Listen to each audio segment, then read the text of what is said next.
Ara estem aquí a la plaça de l'Ajuntament de Puigcerdà, un dels millors miradors de la Cerdanya, que la tenim aquí darrere, i aquí a la vila de Puigcerdà. L'any passat ens vam sumar a la iniciativa del Dia de la Memòria. Aquest any, el 10 de juny del 2013, nosaltres ens hi tornem a sumar.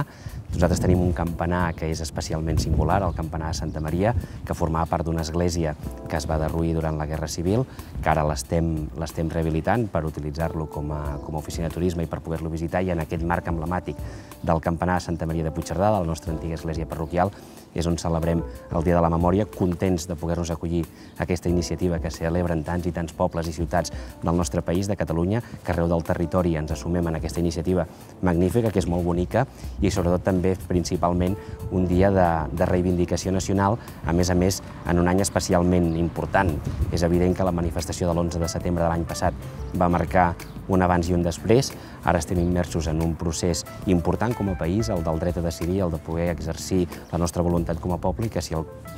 la ciutadania així ho considera, i jo espero que sigui així, doncs puguem esdevenir un dia un nou estat de la Unió Europea. I per tant, sobretot el que destacaria del Dia de la Memòria és precisament això, la importància que té com a dia de reivindicació nacional i de país, i sobretot que sigui una iniciativa conjunta que puguem celebrar a la vegada tants i tants pobles i ciutats de Catalunya, aprofitant un lloc tan emblemàtic com són els diferents campanars dels diferents pobles i ciutats, i en el nostre cas el campanar de Santa Maria. I nosaltres aquí a Puigcerdà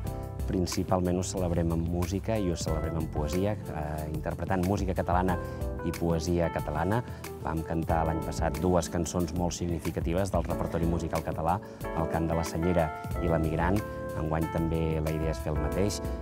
cantar el cant de la senyera, cantar l'Emigrant, que són dues cançons molt pròpies nostres, recitar poesia pròpia de Catalunya, de Jacint Verdaguer, i també segurament aquest any, aprofitant que és l'any Espriu, molt probablement inclourem algun poema d'Espriu, i en definitiva, com dèieu, celebrem això amb música i amb poesia, al campanar de Santa Maria, al centre de Puigcerdà, i ens assumem així, com deia, a tants i tants pobles de Catalunya i de la comarca, perquè aquí a la Cerdanya són diferents els pobles que ho celebren, i Puigcerdà, com a cap i casal de la comarca, evidentment, havíem d'estar en aquesta iniciativa i implicar-nos-hi de ple. Nosaltres intentem que vingui el màxim de gent possible, també, que s'impliquin els escolars, que s'impliquin sobretot també, no només tota la ciutadania en general, sinó sobretot les entitats culturals de la nostra vila, a les quals els hi demanem col·laboració, i espero també que aquest any s'implicaran.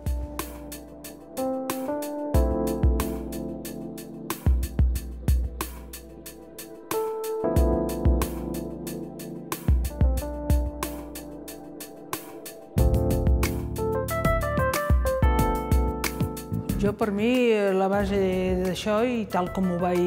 van intentar explicar, i almenys jo ho vaig entendre, és el record. El record dels avantpassats, el record de la nostra història, el record de les tradicions, de voler recuperar coses que entre tots anem perdent.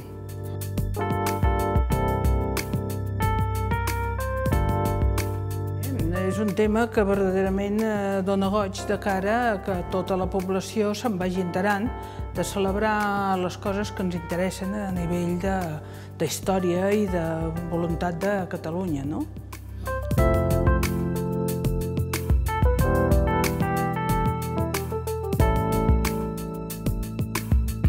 Sí,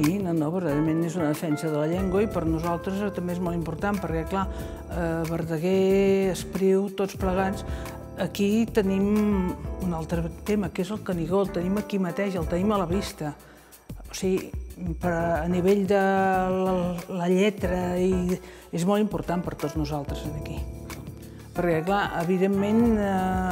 lamentablement aquí l'any passat no es va poder fer, encara que hi havia la voluntat de fer-ho per problemes d'obra, no?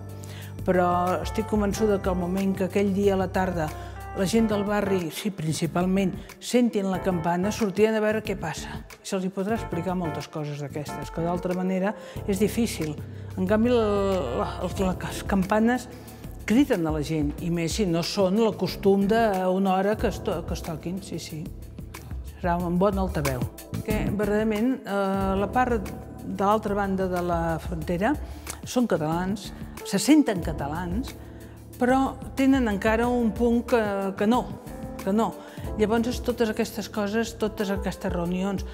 celebracions que es fan conjuntament d'una banda i de l'altra, els ajuda a que això, i clar, el fet que se sentin totes les campanes, la major part de les campanes de Cerdanya a la mateixa hora, impactarà, serà maco. Home, doncs com que és un moment important com a país, ja l'any 2012, però sobretot aquest 2013, jo espero que algun dia aquesta celebració del Dia de la Memòria el puguem fer, siguin, com deia, un nou estat de la Unió Europea.